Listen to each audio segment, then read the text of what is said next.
Cuando Octavio exhaló su último aliento en aquella cama del hospital, pronunció palabras que Renata jamás comprendería hasta que fuera demasiado tarde. Busca el Sabino gigante en la Sierra Gorda. Todo está preparado dentro. Corre, Renata. No mires atrás. 4 días más tarde, mientras velaba sola en su casa de Morelia, notó sombras vigilando desde la esquina. Una semana después, corría desesperada con Valeria y Adrián aferrados a sus manos. Y cuando finalmente alcanzó ese árbol ancestral que Octavio mencionó, lo que encontró en su interior reveló una verdad que cambiaría sus vidas para siempre. El hombre que amó durante 12 años había ocultado secretos tan oscuros que ahora su familia entera pagaba las consecuencias. Si esta historia te está atrapando, ayúdanos a llegar a 500 suscriptores. Dale like y suscríbete a Cuentos de Viuda. Tu apoyo significa todo para nosotros. La madrugada en que Octavio falleció, Renata sintió que algo más moría con él.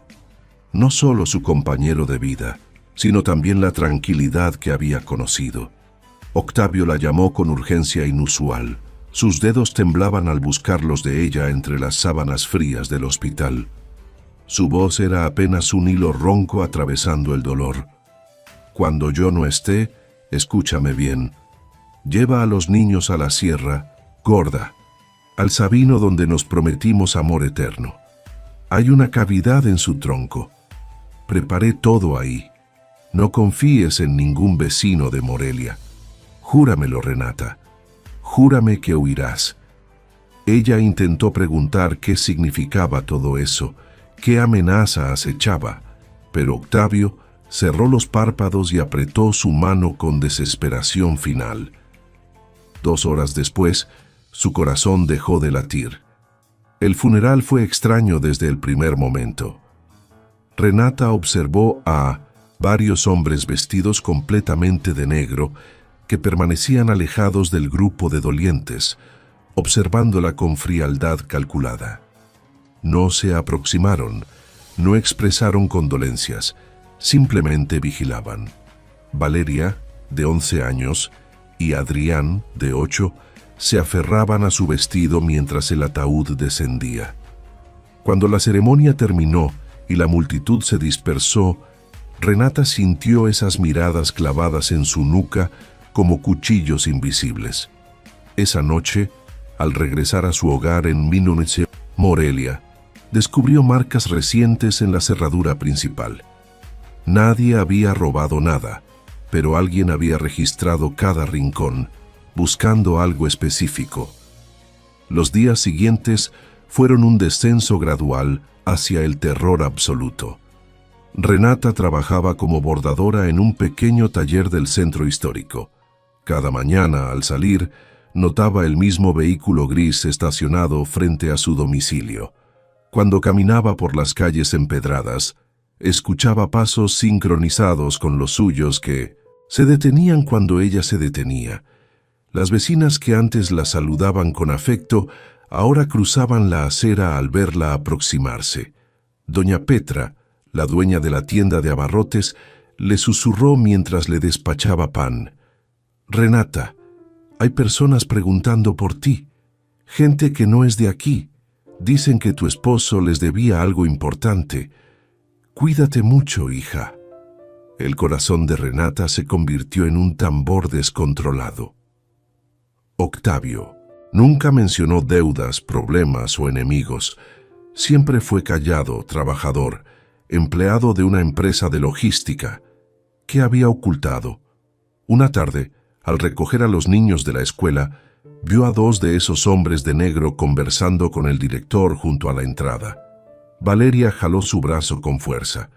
«Mamá, ese señor me preguntó dónde vivíamos». Renata sintió que el piso se abría bajo sus pies.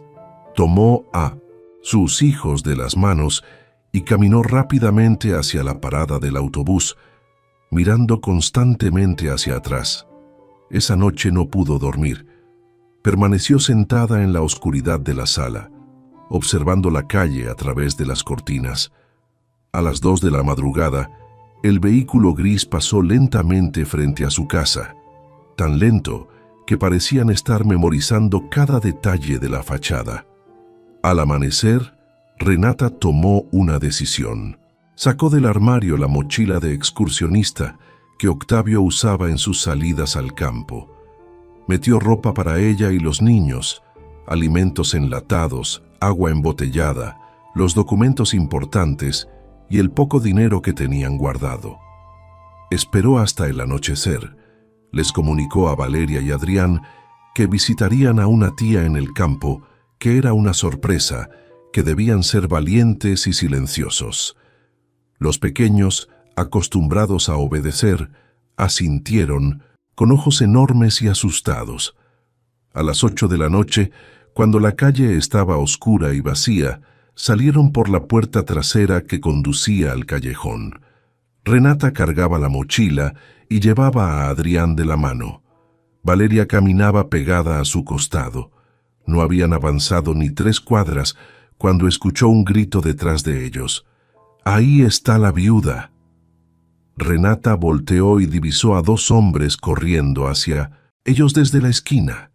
El pánico la golpeó como un puñetazo. «¡Corran!», les gritó a los niños. Y los 3 se echaron a correr por las calles oscuras de Morelia. El sonido de las botas pesadas retumbaba en el pavimento detrás de ellos, cada vez más cerca. Renata tomó un atajo por un mercado cerrado, saltó una cerca baja arrastrando a Adrián, ayudó a Valeria a pasar. Los gritos de los hombres se multiplicaban. Eran más de 2, eran 4, tal vez 5. Llegaron a la terminal de autobuses jadeando, con el corazón a punto de estallar. Renata adquirió 3 boletos para Xilitla, el poblado más cercano a la Sierra Gorda, con las manos temblorosas. El autobús partía en 10 minutos. Se escondieron en el baño de mujeres con la puerta cerrada, escuchando voces masculinas afuera, preguntando por una mujer con 2 niños. La empleada de limpieza, una señora mayor de ojos cansados, las miró fijamente. Renata le suplicó en silencio. La mujer negó con la cabeza cuando los hombres le preguntaron, señalando hacia la salida opuesta. Se fueron por allá corriendo. Cuando subieron al autobús, Renata divisó por la ventana a los hombres de negro, registrando los alrededores, furiosos, hablando por teléfono. El autobús arrancó justo cuando uno de ellos volteó hacia el andén.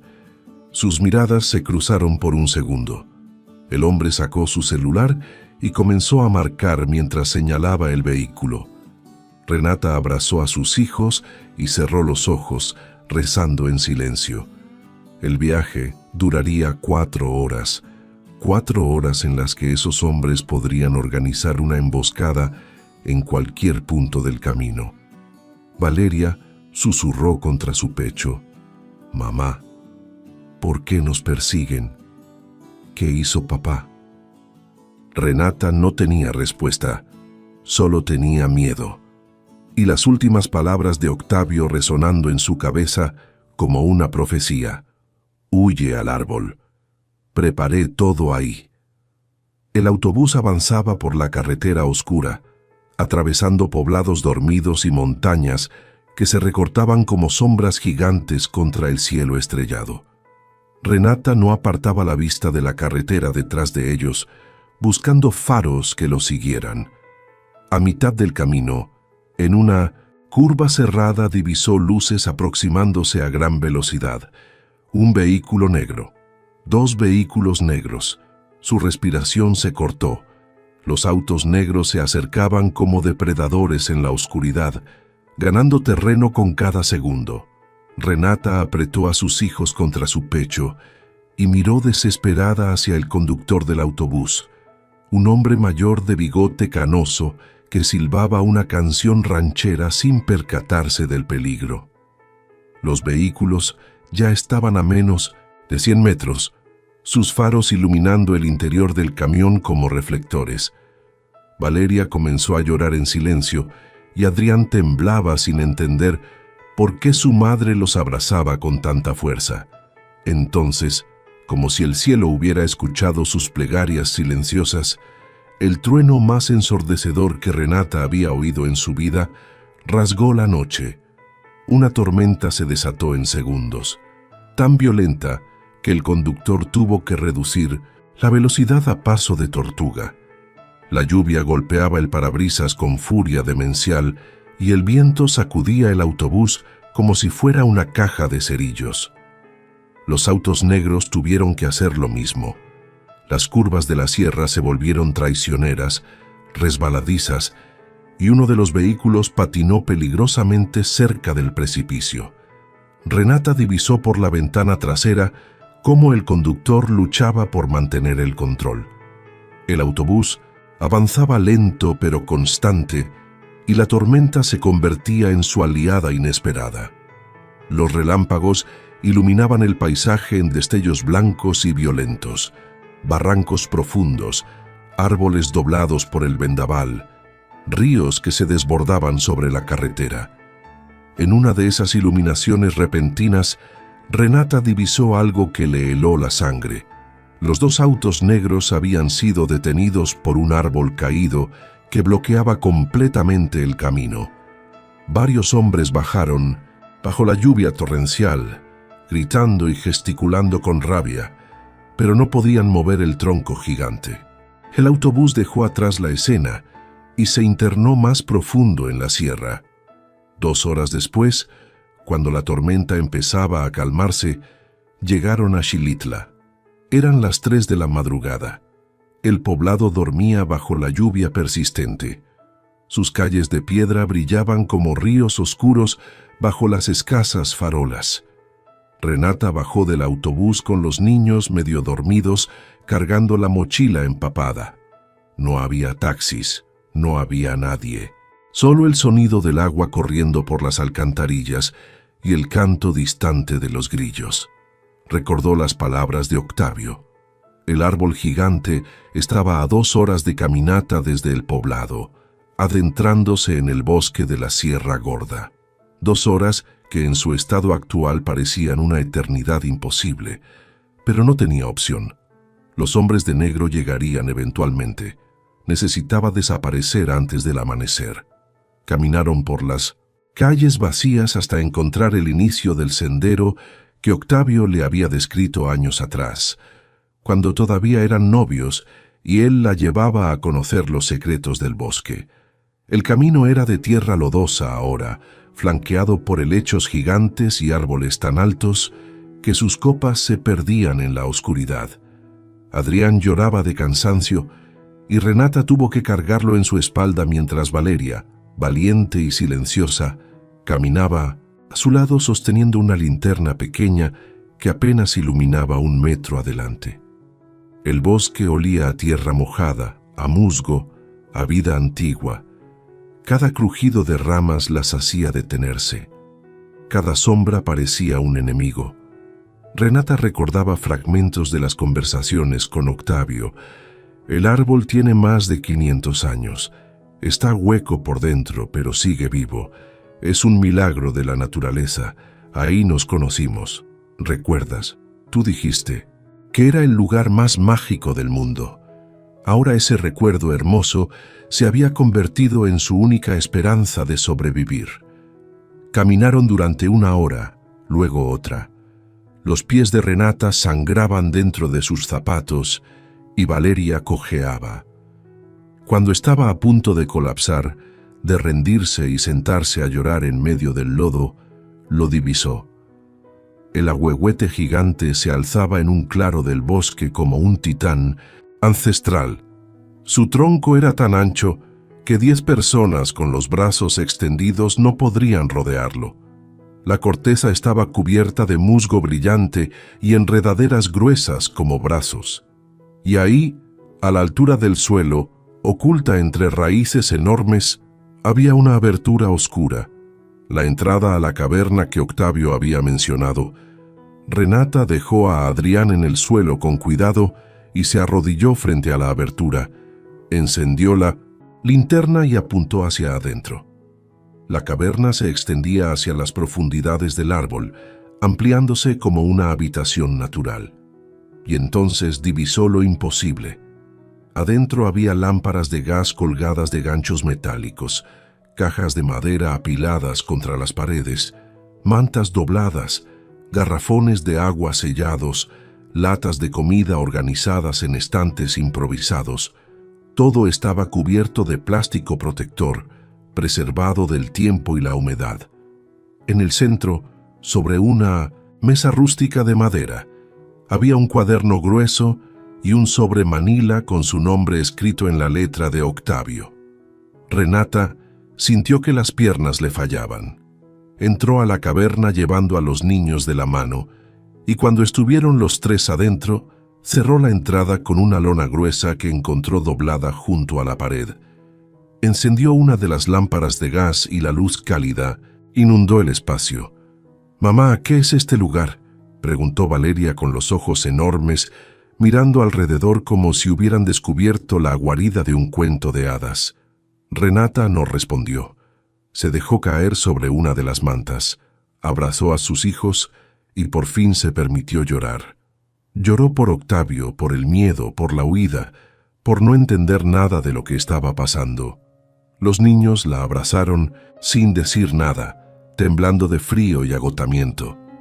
Cuando las lágrimas se agotaron, Renata se limpió el rostro y tomó el sobre con su nombre.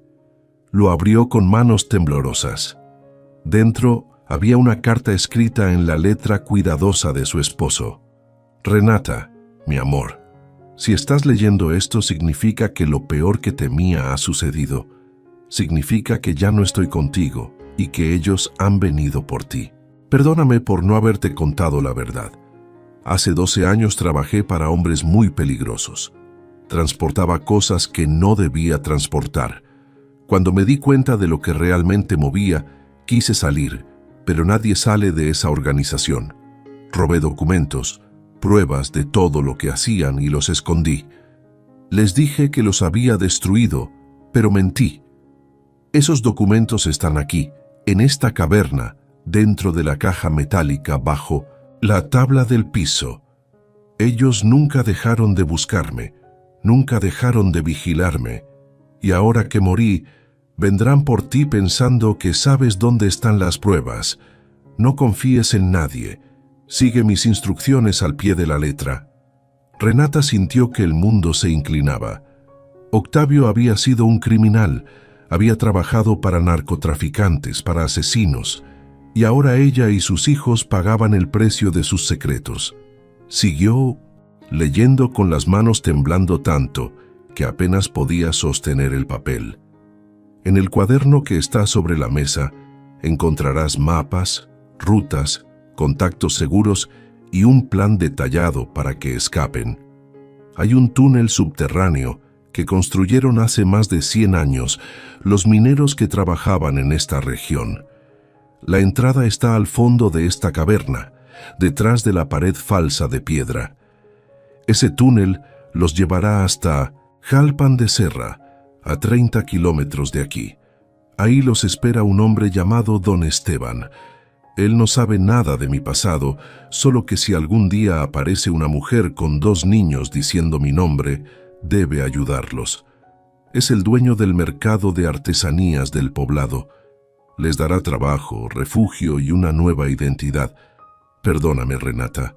Perdóname por arruinar nuestras vidas, pero por favor, salva a nuestros hijos. Te amo. Siempre te amé. Octavio.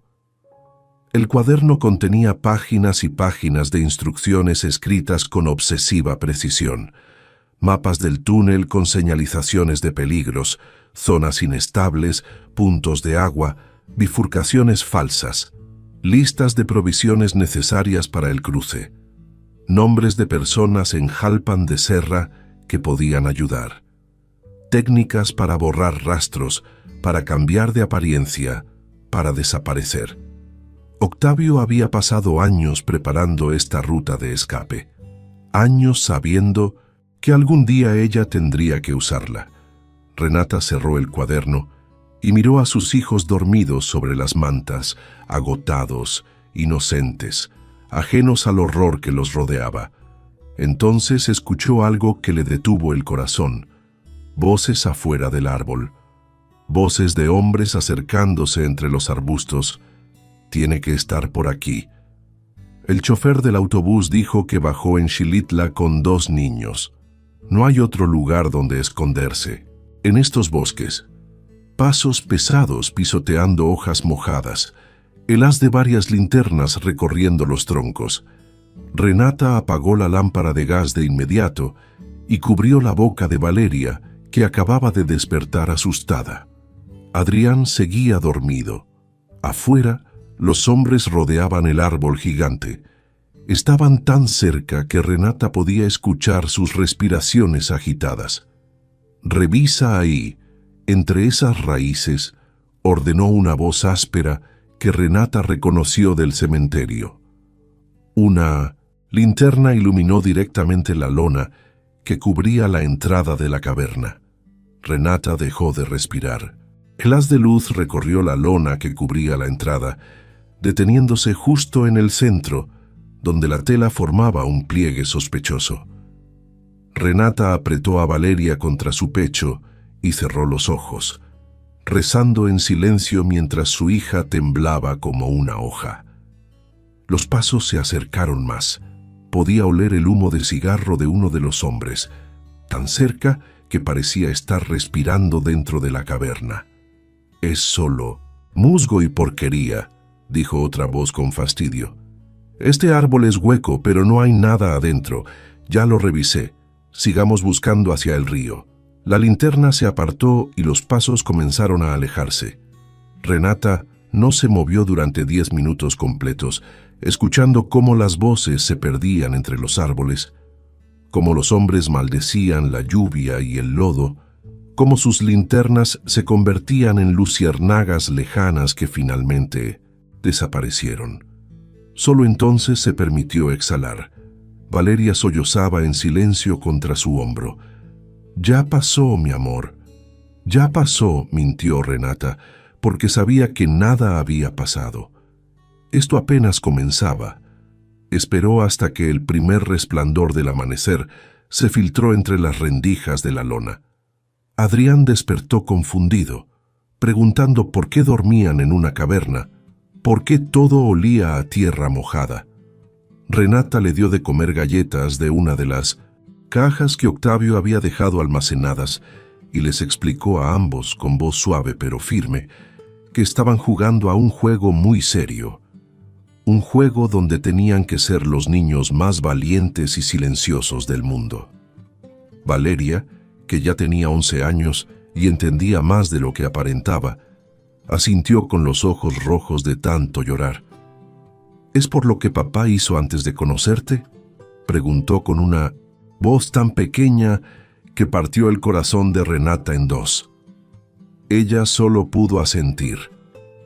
Adrián frunció el ceño sin comprender del todo, pero sintiendo el peso del miedo que llenaba la caverna. «Vamos a estar bien», prometió Renata. «Papá nos dejó un camino. Solo tenemos que ser valientes un poco más». Revisó nuevamente el cuaderno de Octavio.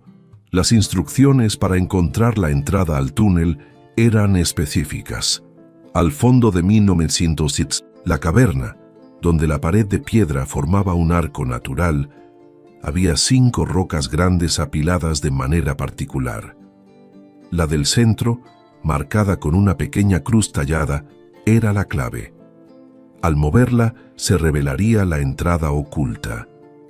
Renata caminó hacia el fondo de la caverna, con la linterna en mano alumbrando cada rincón. Ahí estaba el arco de piedra, cubierto de musgo húmedo y raíces delgadas que colgaban como cortinas verdes.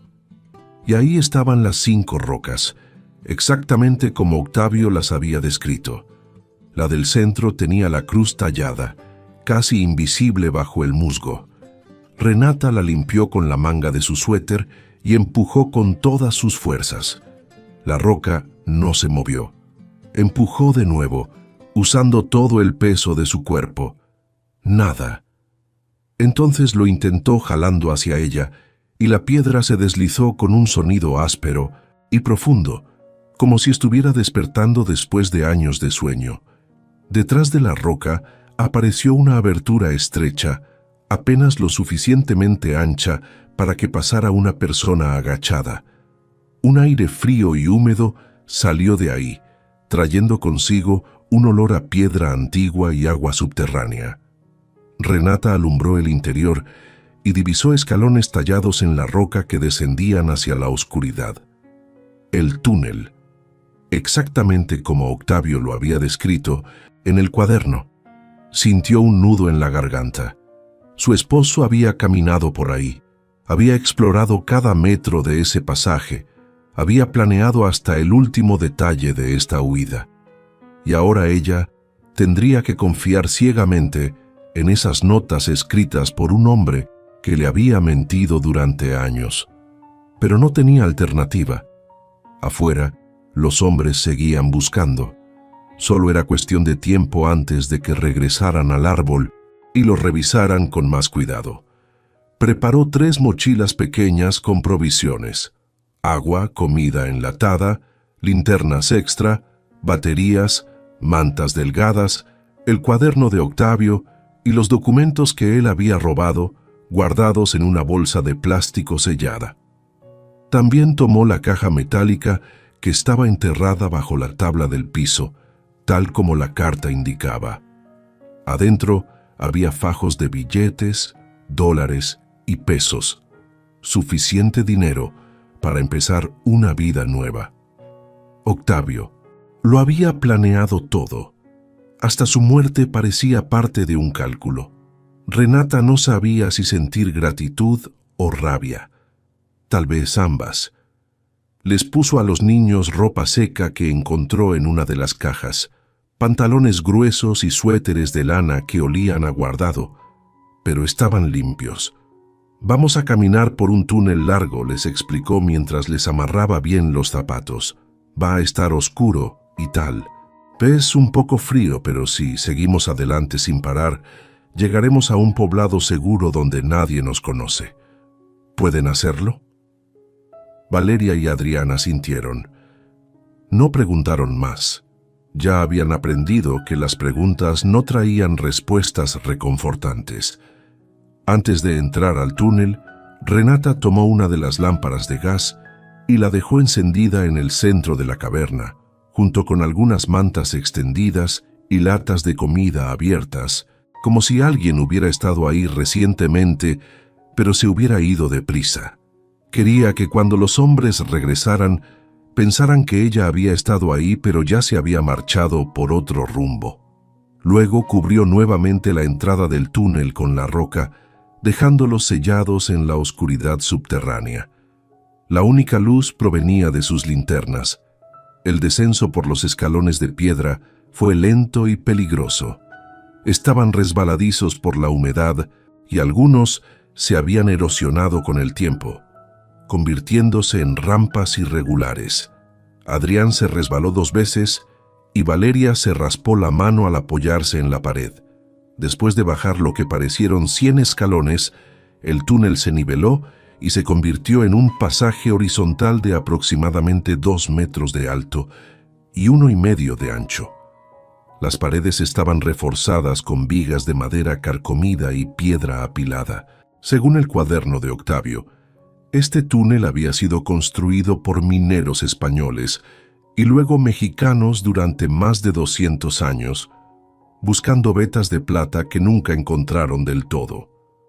Eventualmente lo abandonaron y el túnel quedó olvidado, conocido solo por exploradores y habitantes antiguos de la región. Octavio lo había descubierto durante una de sus excursiones de juventud y lo había memorizado, sabiendo que algún día podría ser su salvación. O la de su familia. Caminaron durante horas en silencio, siguiendo las marcas que Octavio había dejado en el cuaderno. Después de 500 pasos, una bifurcación a la derecha. Después de otros 300, evitar el pasaje de la izquierda porque se inunda. Después de 1000 pasos, un ensanchamiento con restos de herramientas antiguas. Lugar seguro para descansar. Todo estaba exactamente donde el cuaderno decía. Renata sintió una mezcla extraña de asombro y tristeza. Octavio había sido meticuloso, cuidadoso, protector, pero todo ese cuidado había sido necesario porque él mismo había creado el peligro. En el segundo punto de descanso, Valeria preguntó: «Mamá, ¿papá era malo?». Renata se quedó callada, sin saber qué responder. Finalmente dijo: «Tu papá cometió errores muy grandes cuando era joven, pero pasó el resto de su vida tratando de protegernos de esos errores. Eso no lo hace completamente malo ni completamente bueno. Solo lo hace humano». No sabía si esa respuesta era suficiente, pero era la única honesta que tenía. Adrián estaba dormido sobre su regazo, agotado por la caminata. Valeria asintió lentamente, procesando palabras demasiado pesadas para su edad. Descansaron 2 horas antes de continuar. El cuaderno indicaba que el tramo final era el más difícil, una subida empinada por escalones tallados en roca viva, seguida de un pasaje estrecho que requería arrastrarse boca abajo durante casi 20 metros. Renata sintió claustrofobia solo de leerlo, pero no había vuelta atrás.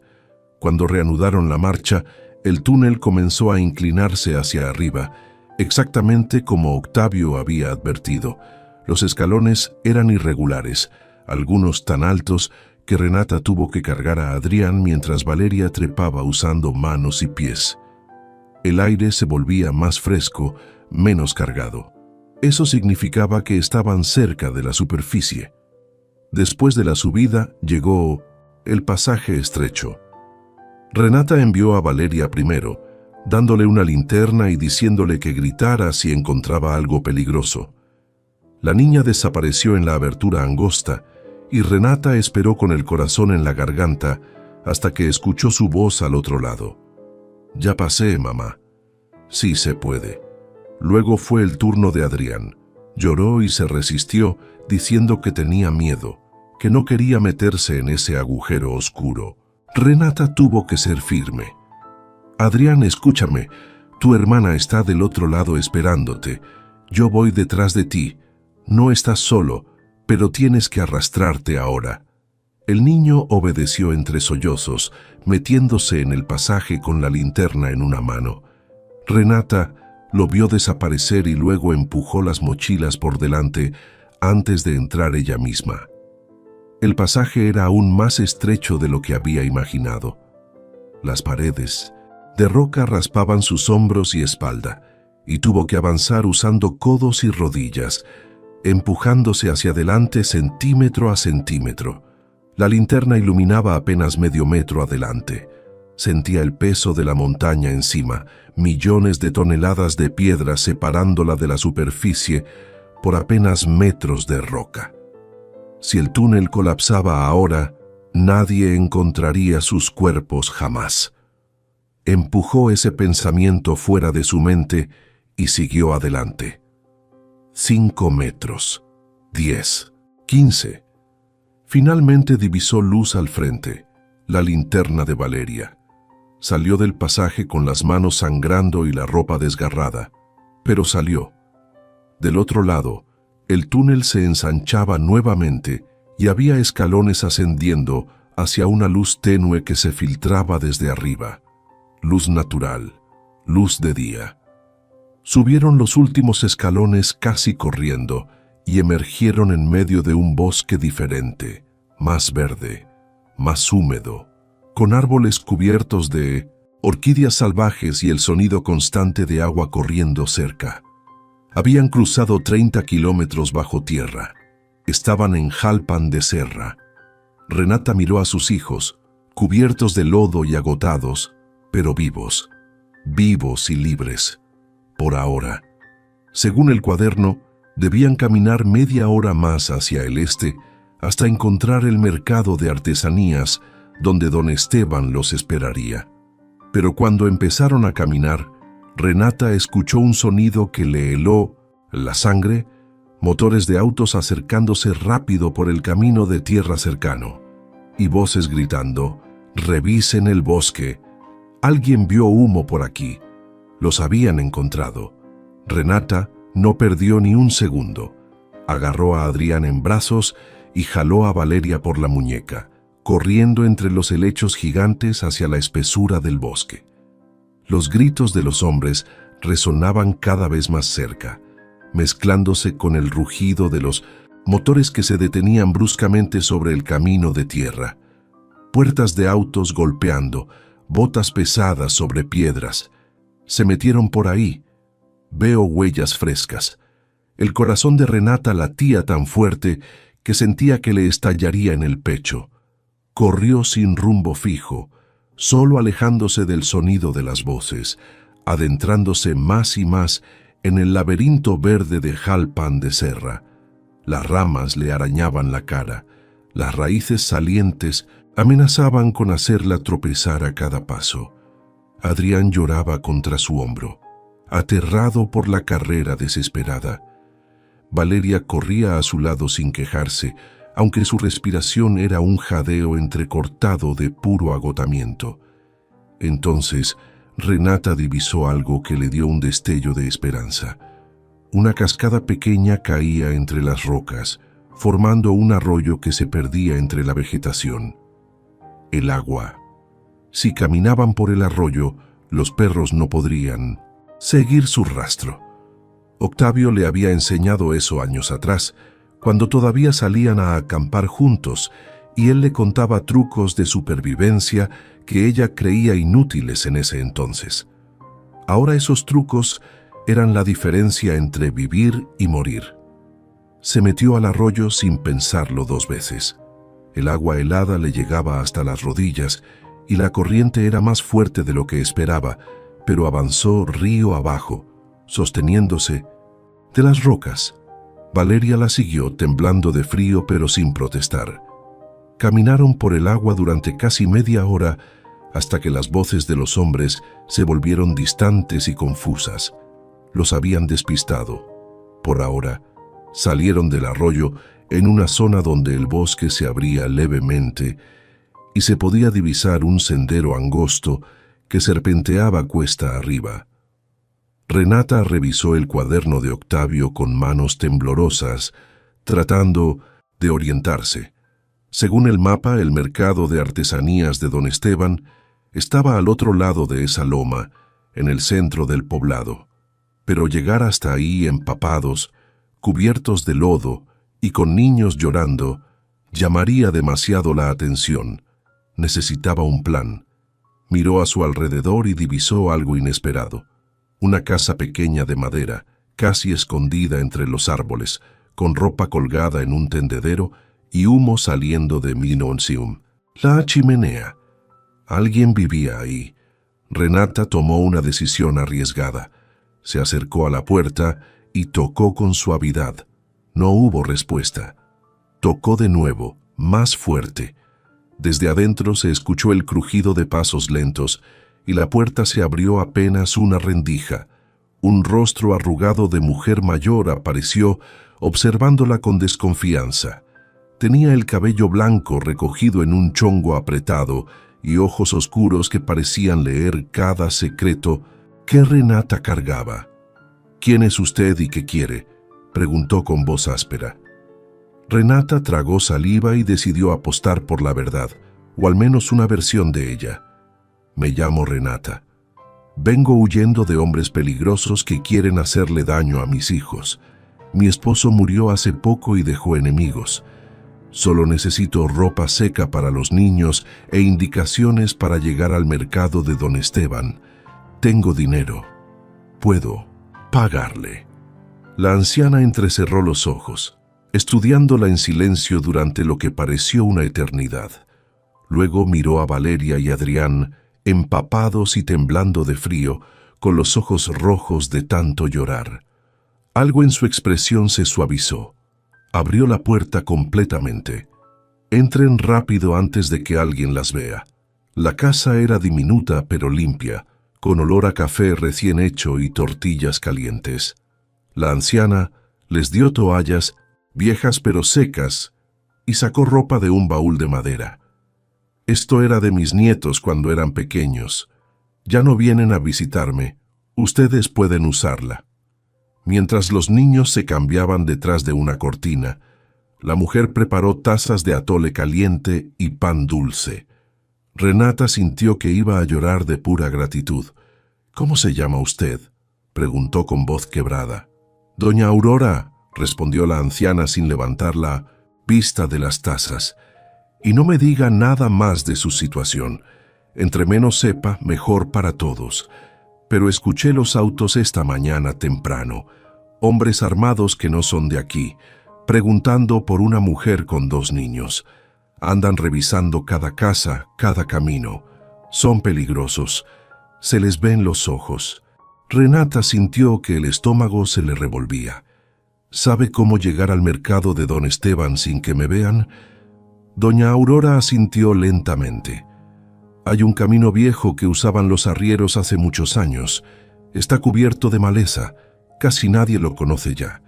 Los llevará directo a la parte trasera del mercado. Pero tienen que irse ahora.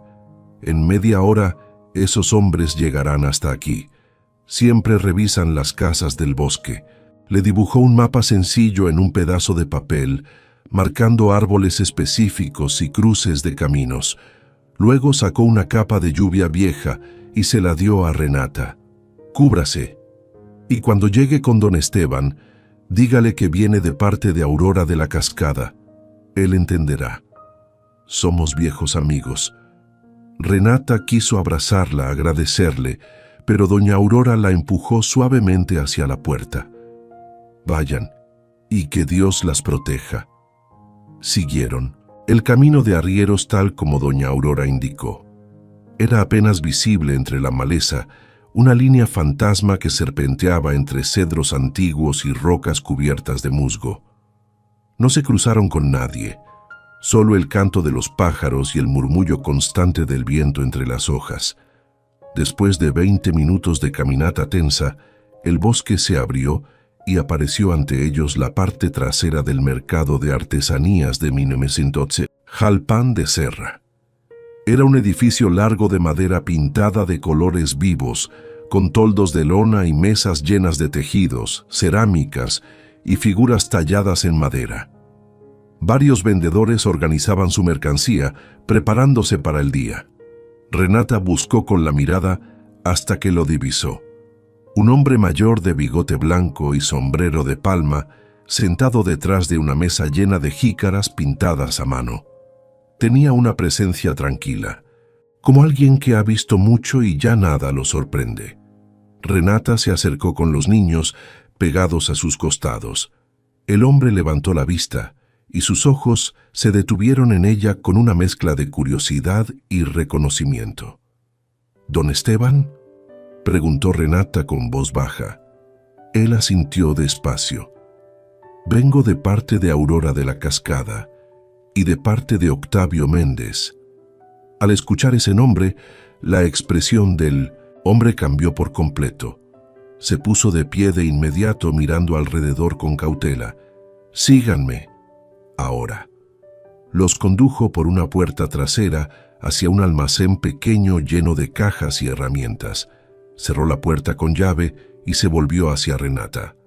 «Octavio me habló de usted hace muchos años. Me dijo que si algún día venía una mujer con niños mencionando su nombre, significaba que lo peor había pasado. Está muerto, ¿verdad?». Renata asintió incapaz de hablar. Las lágrimas brotaron sin permiso. Don Esteban suspiró profundamente y se quitó el sombrero. «Era un buen hombre que cometió malos errores. Me lo dijo todo una noche, hace años, cuando vino buscando mi ayuda. Le prometí que si algo le pasaba yo cuidaría de su familia, y cumplo mis promesas». Sacó una llave de su bolsillo y abrió una puerta oculta detrás de unas repisas. «Ahí hay una habitación pequeña, nadie sabe que existe. Pueden quedarse ahí mientras pensamos qué hacer. Pero tiene que decirme algo. ¿Trajeron lo que Octavio escondió?». Renata sacó la bolsa de plástico sellada con los documentos. Don Esteban los miró sin tocarlos, como si quemaran. Esos papeles son una sentencia de muerte, pero también son la única manera de que ustedes queden libres algún día. Necesitamos entregarlos a las personas correctas. Conozco a alguien en Guadalajara, un periodista de investigación que ha estado tras esa organización durante años. Si le damos esto, ellos caerán y ustedes podrán vivir en paz. Renata sintió un destello de esperanza por primera vez en días. ¿Cuánto tiempo tomará?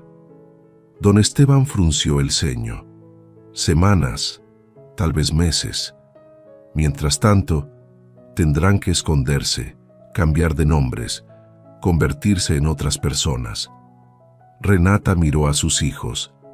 Valeria la observaba, con ojos ancianos en un rostro todavía infantil. Adrián se abrazaba a su pierna, agotado de tanto correr, de tanto miedo. «Haremos lo que sea necesario», dijo Renata con una firmeza que no sabía que poseía. Don Esteban asintió con respeto. «Entonces empezaremos mañana. Por ahora, descansen.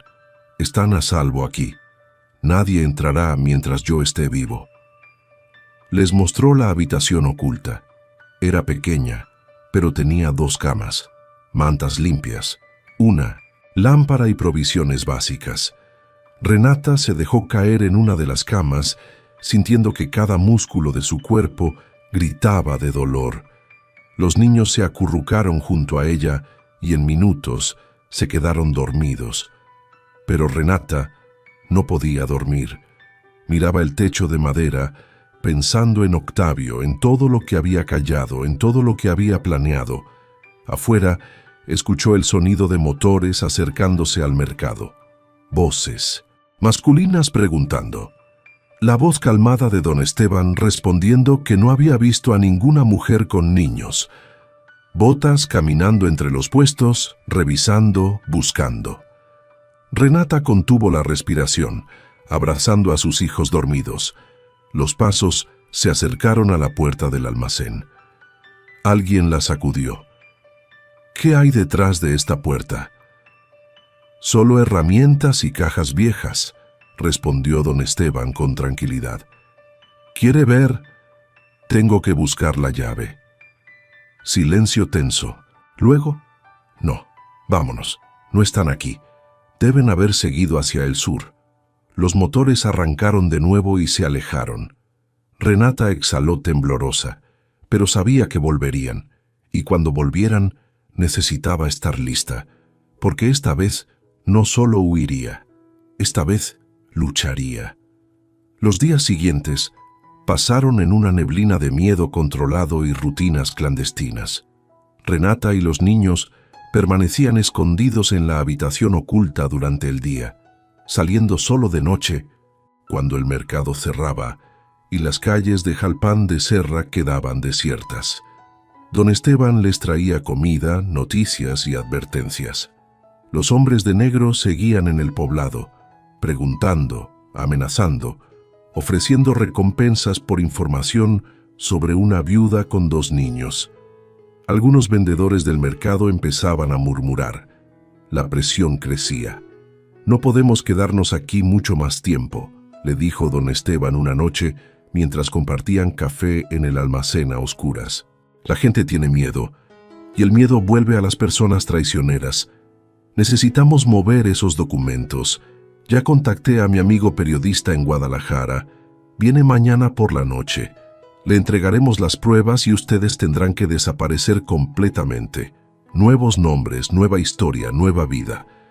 Renata asintió, sintiendo el peso de lo que eso significaba. Valeria ya no sería Valeria. Adrián ya no sería Adrián. Ella misma dejaría de ser Renata Méndez para convertirse en otra persona.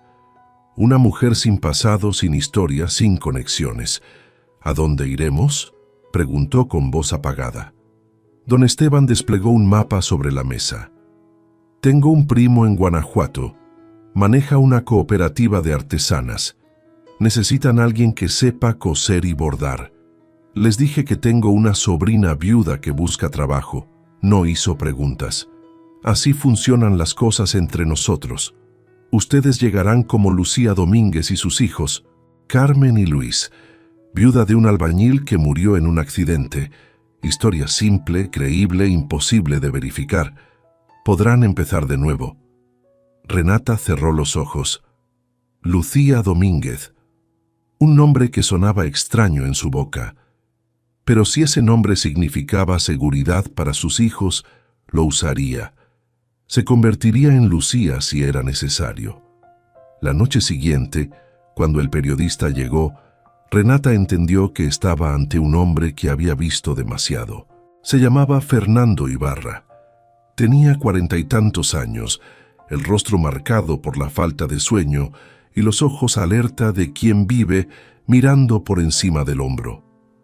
Revisó los documentos que Octavio había robado con una intensidad febril, fotografiando cada página con una cámara profesional. «Esto es oro», murmuró mientras trabajaba. Rutas de tráfico, nombres de políticos involucrados, cuentas bancarias, fechas, lugares.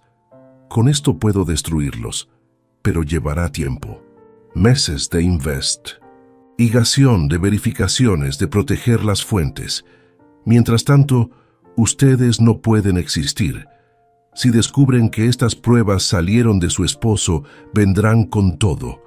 No solo a matarlas, a borrarlas de la existencia. Renata sintió un escalofrío recorrerle la columna. ¿Cuánto tiempo? Fernando la miró con compasión. 6 meses, tal vez 1 año. Cuando publique la investigación, cuando caigan los arrestos, entonces podrán respirar. Pero no antes. 1 año viviendo como fantasmas. 1 año siendo otras personas. Renata miró a Valeria y Adrián, dormidos en la esquina del almacén, agotados después de días de encierro. 1 año era poco precio si significaba que crecerían seguros. «Haremos lo que sea necesario», repitió, y esta vez lo sintió hasta los huesos. Fernando guardó los documentos en una mochila resistente al agua y se puso de pie. «Una cosa más. Octavio era mi informante hace años. Nunca pude usarlo porque se arrepintió. Desapareció antes de que pudiera protegerlo. Pero me habló de usted. Me dijo que usted era la persona más fuerte que había conocido, que si algo le pasaba, usted sabría qué hacer. Creo que tenía razón». Estrechó la mano de Renata con firmeza. «Cuídese, señora Domínguez. Nos veremos cuando esto termine». Y desapareció en la noche como una sombra. 2 días después, Renata, Valeria y Adrián subieron a un autobús de 2ª clase con destino a Guanajuato. Don Esteban les había conseguido documentos falsos, identificaciones nuevas, actas de nacimiento alteradas, todo lo necesario para sostener la mentira. Renata llevaba el cabello teñido de castaño oscuro y cortado hasta los hombros. Valeria usaba lentes sin graduación y había cambiado su forma de vestir. Adrián llevaba una gorra que casi nunca se quitaba. Eran otras personas. Antes de partir, don Esteban abrazó a Renata en silencio. «Octavio me pidió que cuidara de ustedes si algo pasaba, pero usted no necesita que nadie la cuide. Es más fuerte de lo que él imaginaba, más fuerte de lo que usted misma sabe». Le dio un sobre con dinero y un número telefónico. «Si necesita ayuda, llame a este número. Es una red de personas como yo. Gente que ayuda a quienes huyen de la violencia. No están solas». El viaje a Guanajuato duró 7 horas. Renata pasó cada minuto mirando por la ventana, memorizando el paisaje que dejaban atrás, despidiéndose silenciosamente de la mujer que había sido. Cuando llegaron a la ciudad, el primo de don Esteban los esperaba en la terminal. Se llamaba Heriberto. Era un hombre serio de unos 50 años, con manos callosas de artesano. Las llevó a una casa modesta en una colonia tranquila de las afueras. «Aquí pueden quedarse mientras encuentran algo propio. La cooperativa está a 3 cuadras. Mañana las presento con las demás artesanas. El trabajo es duro pero honesto. Pagan por pieza terminada. Si son buenas, pueden vivir dignamente». Renata, Ahora Lucía asintió. Somos buenas trabajadoras. No se arrepentirá de ayudarnos. Heriberto la estudió con ojos penetrantes. Esteban me contó lo suficiente. No necesito saber más. Solo trabajen duro, mantengan la cabeza baja y no hablen de su pasado con nadie. Aquí todos tienen historias que prefieren olvidar. Nadie pregunta. Las primeras semanas fueron un torbellino de adaptación. Renata trabajaba en la cooperativa desde las 7 de la mañana hasta las 6 de la tarde, cosiendo blusas bordadas, manteles con deshilado, rebozos de seda. Sus manos, acostumbradas a coser desde niña, recuperaron rápidamente la velocidad y precisión. Las otras mujeres de la cooperativa la aceptaron sin preguntas. Había viudas, madres solteras, mujeres que habían huido de esposos violentos, de poblados sin futuro, de familias que las rechazaban. Todas tenían heridas. Todas sabían que el silencio era una forma de respeto. Valeria, ahora Carmen, entró a una escuela pública cercana. Al principio estaba callada, asustada de cometer un error y revelar su verdadera identidad. Pero poco a poco hizo amigas. Adrián, ahora Luis, era más pequeño y se adaptó más rápido, olvidando gradualmente los días de terror en el bosque. Pero Renata no olvidaba. Cada noche, después de acostar a los niños, se sentaba junto a la ventana y miraba la calle, atenta a cualquier auto desconocido, a cualquier rostro extraño. Guardaba el número de Fernando Ibarra en un papel doblado dentro de su zapato. Lo llamaba una vez al mes desde teléfonos públicos diferentes. Siempre breve, siempre cautelosa. «¿Cómo va?», preguntaba. «Avanzando», respondía él. 3 meses más, 4 a lo mucho. Estoy juntando corroboraciones. Cuando publique, será un terremoto. Y así pasaron los meses.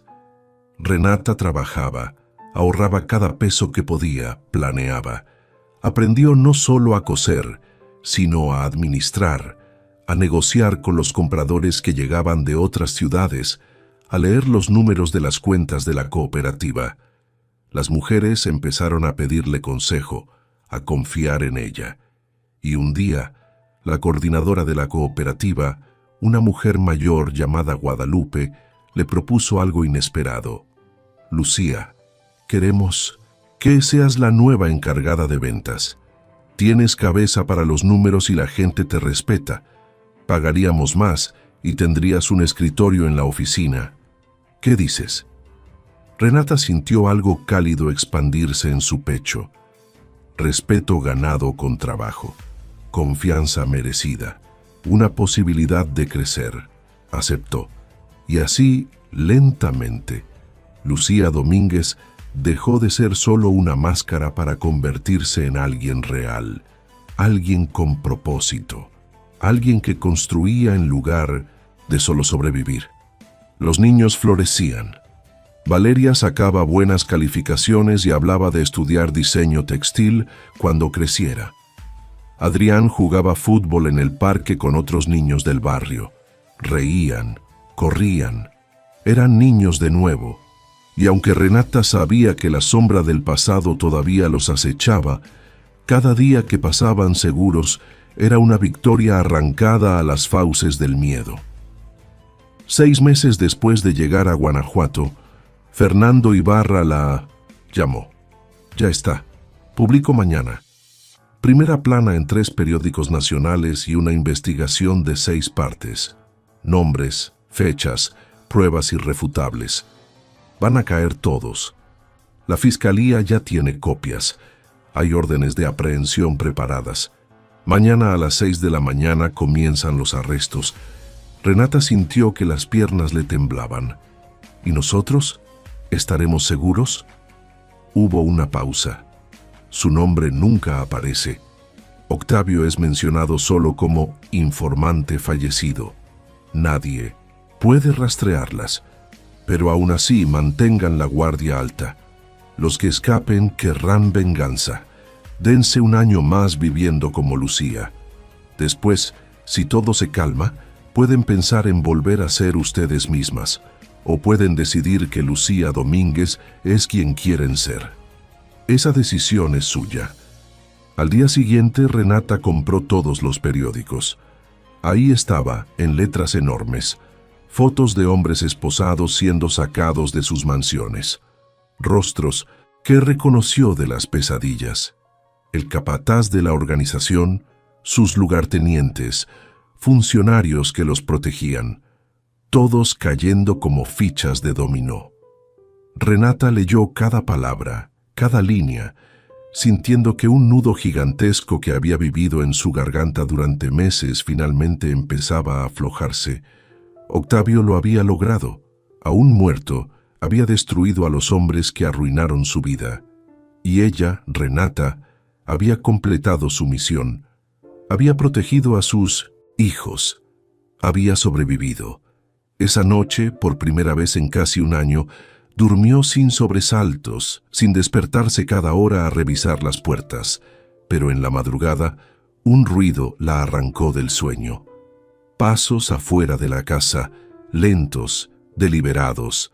Alguien caminaba alrededor probando las ventanas. Renata se levantó en silencio, el corazón desbocado nuevamente. Se asomó por una rendija de la cortina y lo divisó. Un hombre vestido de negro, observando la casa con atención. No estaba solo. Otro esperaba en un auto estacionado al final de la calle. Habían sido encontrados. Renata no gritó. No se paralizó. Algo dentro de ella se endureció como el acero. Había huido suficiente, había corrido, se había escondido, había cambiado de nombre y de vida. Pero si estos hombres habían llegado hasta aquí, hasta esta casa tranquila en Guanajuato, hasta la nueva vida que había construido con sangre y lágrimas, entonces huir ya no era opción. Tenía que terminar esto de una vez por todas. Se movió en silencio hacia el cuarto de los niños. Valeria estaba despierta, sentada en la cama, con los ojos abiertos como platos. Había escuchado los pasos también. «Mamá», susurró aterrada. Renata puso un dedo sobre sus labios y habló en voz tan baja que apenas era audible. «Despierta a tu hermano. Vístanse rápido. Salgan por la ventana trasera del baño. Vayan a casa de doña Consuelo, 3 casas más abajo. Toquen hasta que abra. Díganle que llame a la policía, que diga que hay intrusos armados. ¿Entendiste?» Valeria asintió, temblando. «¿Y tú, mamá?» Renata sonrió, aunque cada músculo de su cuerpo estaba tenso como una cuerda a punto de romperse. «Yo voy a hacer que papá esté orgulloso». Mientras los niños escapaban por la ventana del baño, Renata buscó en el closet el teléfono celular que Fernando Ibarra le había dado meses atrás. «Solo para emergencias», había dicho. Esto calificaba. Marcó el número con manos sorprendentemente firmes. Fernando contestó al segundo timbrazo, con voz alerta a pesar de la hora. «Lucía, me encontraron. 2 hombres afuera de mi casa. Necesito ayuda. Ahora». Hubo un silencio breve pero cargado. «Escúchame bien. La casa tiene 2 salidas, ¿verdad? Frente y patio trasero». «Sí». «Enciende todas las luces de la casa. Haz ruido. Quiero que sepan que estás despierta y alerta. Los cobardes huyen cuando pierden el elemento sorpresa. Yo llamo a mis contactos en la fiscalía. Hay un equipo especial en Guanajuato buscando fugitivos de la red. Pueden estar ahí en 15 minutos. Resiste. Haz tiempo». La llamada se cortó. Renata encendió cada luz de la casa. La sala, la cocina, los cuartos, el pasillo. La casa se iluminó como un faro en medio de la noche. Luego puso música, rancheras a volumen alto. El sonido de Vicente Fernández inundó la calle silenciosa. Divisó por la ventana cómo el hombre vestido de negro se detenía, confundido. Sacó un radio de su chaqueta y habló con alguien en voz baja. El auto al final de la calle encendió sus luces como respuesta. Renata salió al patio delantero, parándose bajo la luz del porche con los brazos cruzados. Quería que la vieran, quería que supieran que ella sabía que estaban ahí. El hombre de negro avanzó unos pasos hacia la casa, luego se detuvo. No esperaba esto. Esperaba encontrar a una mujer dormida, vulnerable, fácil de atrapar, no a alguien que lo enfrentaba abiertamente. Las luces de las casas vecinas empezaron a encenderse. La gente, asomándose por las ventanas, despertada por la música y el escándalo. Doña Consuelo salió a su porche con un teléfono en la mano, gritando que ya había llamado a la policía. El hombre de negro maldijo en voz alta. Su compañero del auto le gritó algo. Ambos corrieron hacia el vehículo.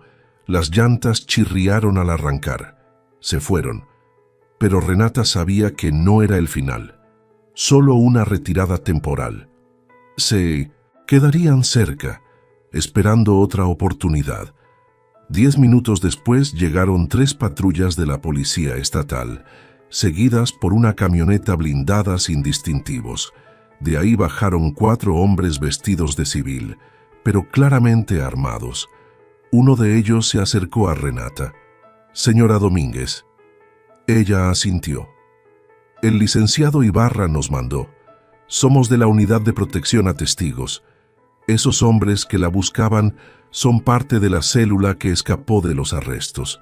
Quedan 5 prófugos. 3 están en Estados Unidos, 2 siguen en México, y ahora sabemos que están aquí en Guanajuato buscándola». Renata sintió que el suelo se movía bajo sus pies. «¿Cómo me encontraron?». El agente suspiró. Alguien en Morelia reconoció a su hija en una foto de redes sociales.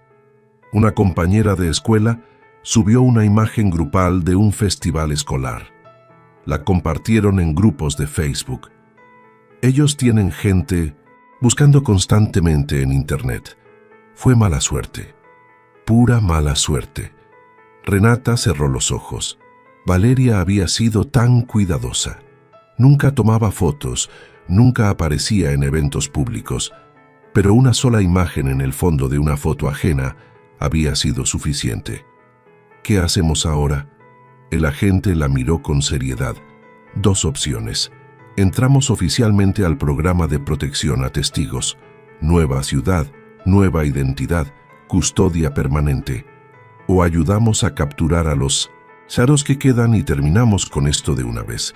Pero la segunda opción es peligrosa, muy peligrosa. Usted tendría que ser el cebo. Renata no dudó ni un segundo. Quiero terminar con esto. Dígame qué tengo que hacer.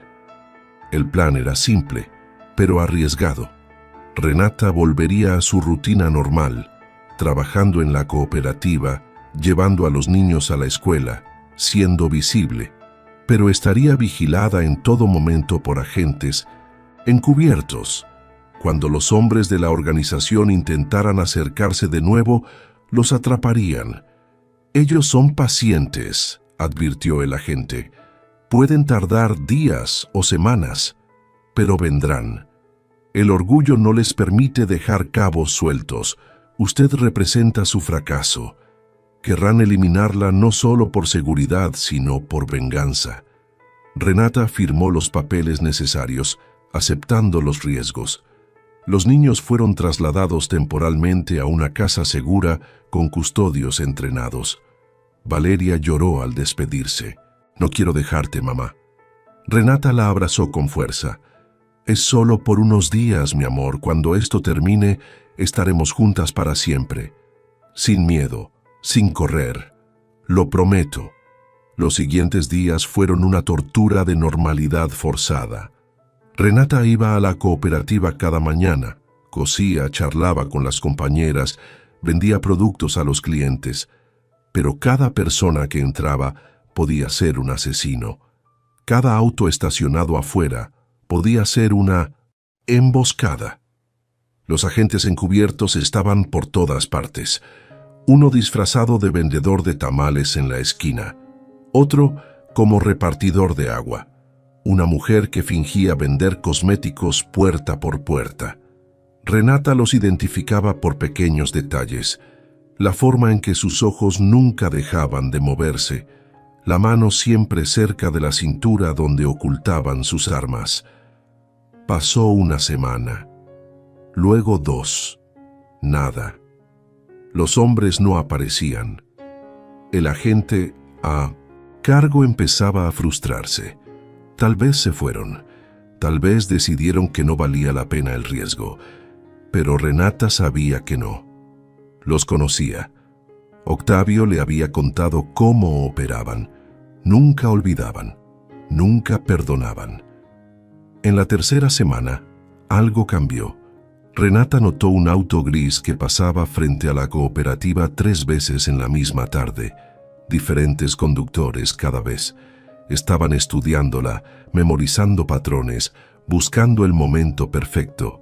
Esa noche, mientras caminaba de regreso a casa por la ruta que siempre usaba, sintió la presencia antes de verla. Pasos sincronizados con los suyos, manteniéndose a distancia constante. Volteó disimuladamente y divisó a un hombre con gorra y chamarra oscura, las manos en los bolsillos. Reconoció su forma de caminar. Era uno de los hombres que habían ido a su casa esa primera noche. Renata apretó el teléfono en su bolsillo, activando la alarma silenciosa que alertaría a los agentes. Siguió caminando como si no hubiera notado nada.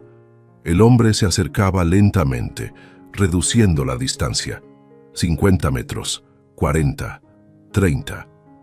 Renata giró por un callejón menos transitado tal como le habían instruido, el lugar perfecto para una emboscada, pero también el lugar perfecto para una trampa. El hombre aceleró el paso, sacó algo del bolsillo. Renata escuchó el clic metálico de una navaja abriéndose. Su corazón latía como un tambor de guerra, pero sus piernas seguían moviéndose, firmes, sin correr. Entonces, cuando el hombre estaba a solo 10 metros, 3 agentes emergieron de las sombras. ¡Policía! ¡Al suelo! ¡Ahora! El hombre intentó correr, pero fue tacleado antes de dar 3 pasos. La navaja cayó al pavimento con un sonido agudo. Lo esposaron mientras él gritaba amenazas y maldiciones. Renata se recargó contra la pared, temblando, respirando en jadeos cortos. Uno de los agentes se acercó. ¿Está bien? Ella asintió, incapaz de hablar. Es uno de los 2, el más peligroso. Tiene 5 órdenes de aprehensión por homicidio. Buen trabajo, señora Domínguez. Mucho valor. Pero Renata sabía que todavía faltaba uno, el último, y ese sería el más difícil. 2 noches después, mientras Renata dormía en su casa bajo vigilancia constante, su teléfono sonó. Era un número desconocido. Contestó con cautela. Sí, una voz masculina, fría como el hielo, habló lentamente. Pensaste que habías ganado, que podías destruir todo lo que construimos y salir ilesa. Pero te equivocaste. Tengo algo que te importa. Y si quieres recuperarlo, vendrás sola, sin policías, sin héroes. El estómago de Renata se convirtió en un pozo sin fondo. ¿De qué hablas? El hombre se rió. Un sonido horrible y vacío. Tu hija, la mayor, Valeria, o Carmen, o como sea que la llames ahora, salió hace 2 horas de la casa segura. Los custodios no se dieron cuenta.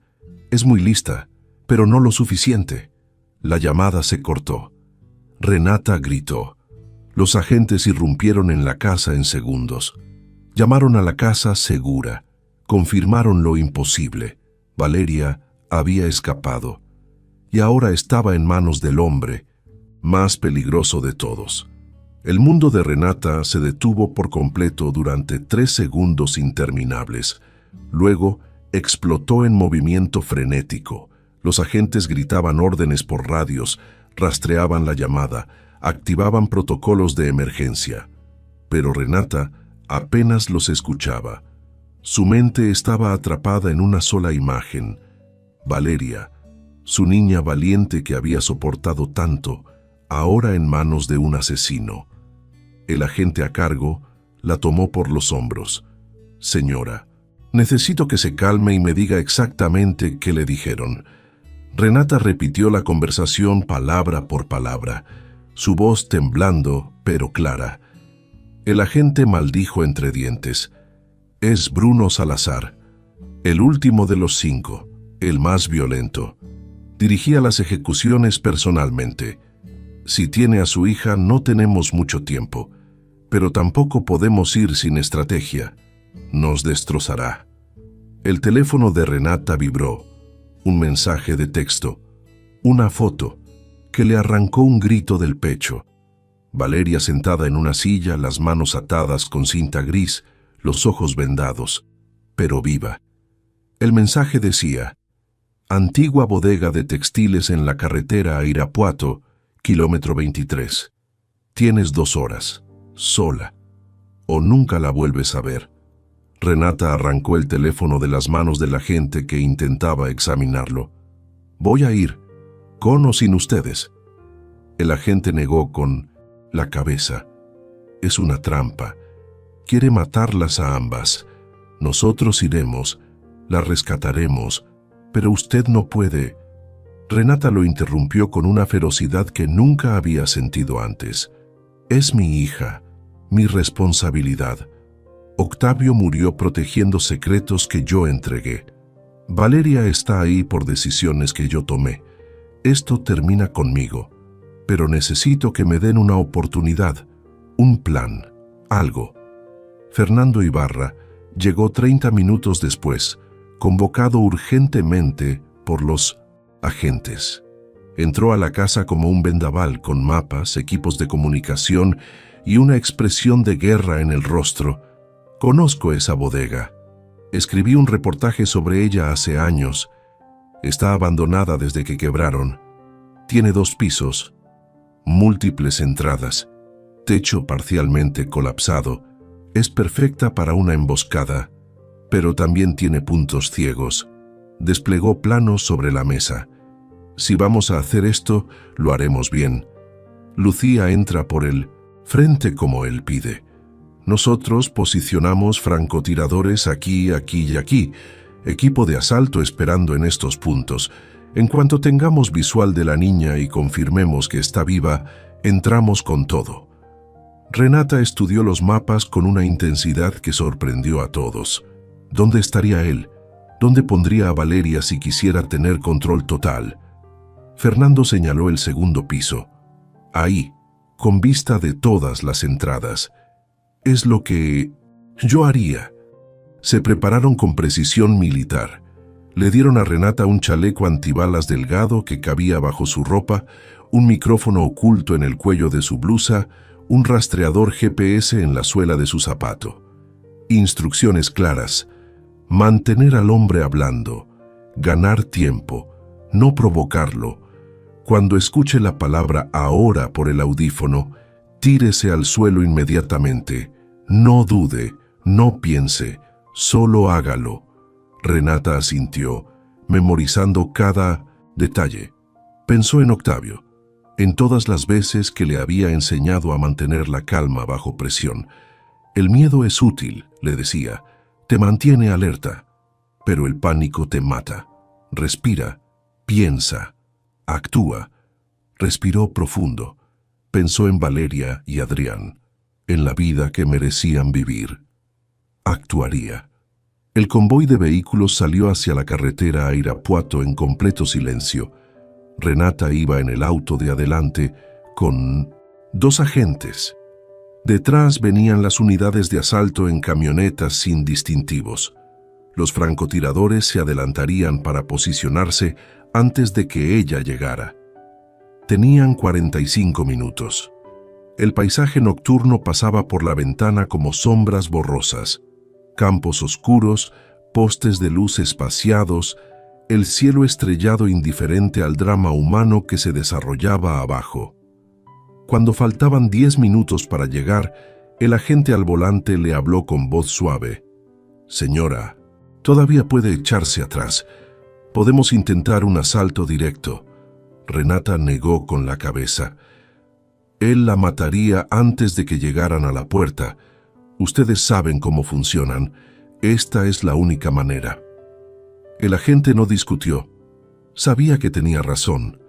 La antigua bodega apareció en la distancia, una estructura enorme de ladrillos rojos y ventanas rotas, rodeada de maleza crecida y escombros.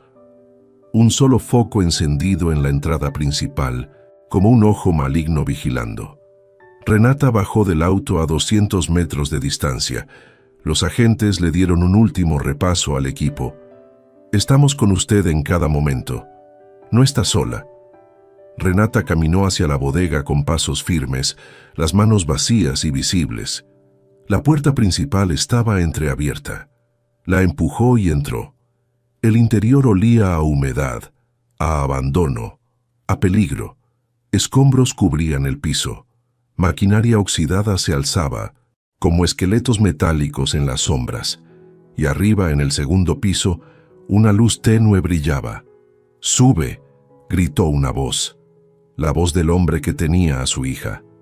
Renata subió las escaleras de metal, cada peldaño crujiendo bajo su peso. Su corazón era un martillo, pero su rostro permanecía sereno. En el segundo piso, Bruno Salazar la esperaba. Era más joven de lo que había imaginado, tal vez 35 años, con cicatrices en el rostro y ojos muertos, de quien ha hecho cosas imperdonables. Valeria estaba a su lado, atada a una silla, amordazada, pero con los ojos abiertos y brillantes de lágrimas. Al ver a Renata, la niña intentó gritar detrás de la mordaza. Bruno sostenía una pistola con indiferencia, como quien sostiene un lápiz.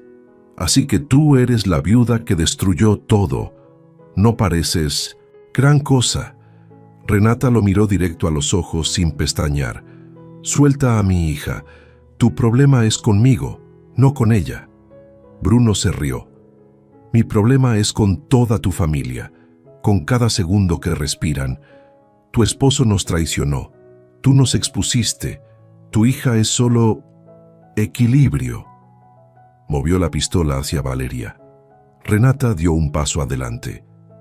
«Espera. Los documentos que entregué no eran los únicos. Octavio escondió más, mucho más. Información que podría ayudarte. Nombres de quienes realmente los traicionaron desde adentro. Déjala ir y te digo dónde está». Mintió con una convicción que la sorprendió a ella misma. Bruno entrecerró los ojos. «Mientes. Pruébame. Mata a mi hija y nunca sabrás si es verdad. Déjala ir y hablamos como adultos». Por el audífono oculto, escuchó la voz tranquila del coordinador de operaciones. «Francotiradores en posición. Esperando señal. Manténgalo hablando». Bruno caminó en círculos pensando. Era inteligente, calculador. ¿Dónde estaría esa información? En Jalpan de Serra, en la caverna del árbol. Octavio dejó un segundo paquete escondido bajo una piedra marcada. Yo nunca lo abrí. No sabía qué hacer con él, pero tú podrías usarlo. Salvar lo que queda de la organización. Reconstruir. Renata hablaba lento, claro. Cada palabra diseñada para comprar segundos preciosos. Bruno se detuvo frente a ella, estudiándola. «Sabes que voy a matarlas de todos modos, ¿verdad? Aunque me des esa información, aunque me supliques. Esto nunca fue una negociación». «Lo sé», respondió Renata con voz tranquila, «pero necesitaba que te distraeras lo suficiente». La confusión cruzó el rostro de Bruno por una fracción de segundo. Entonces la palabra llegó por el audífono. «Ahora». Renata se lanzó al suelo. Las ventanas explotaron en un estallido de vidrios rotos. 3 disparos de francotirador atravesaron el aire con precisión milimétrica. Uno impactó la pistola de Bruno, arrancándosela de la mano. Los otros dos destrozaron las lámparas, sumiendo el lugar en oscuridad. El equipo de asalto irrumpió por 3 entradas simultáneas. Linternas tácticas iluminando la escena. Bruno intentó correr, pero fue tacleado por 4 agentes antes de dar 2 pasos. Lo esposaron con violencia mientras gritaba maldiciones. Renata corrió hacia Valeria, arrancándole la mordaza y las ataduras con manos temblorosas. «Ya pasó, mi amor. Ya pasó. Estás a salvo». Valeria se derrumbó en sus brazos, sollozando incontrolablemente. Los agentes sacaron a Bruno Salazar de la bodega mientras leían sus derechos. Era el último. Los 5 prófugos capturados. La organización desmantelada completamente. Fernando Ibarra apareció en el segundo piso, cubierto de polvo pero sonriendo. Terminó. Realmente terminó. Pueden volver a ser ustedes mismas. Renata abrazó a Valeria con más fuerza, sintiendo el peso de meses de terror finalmente levantándose de sus hombros.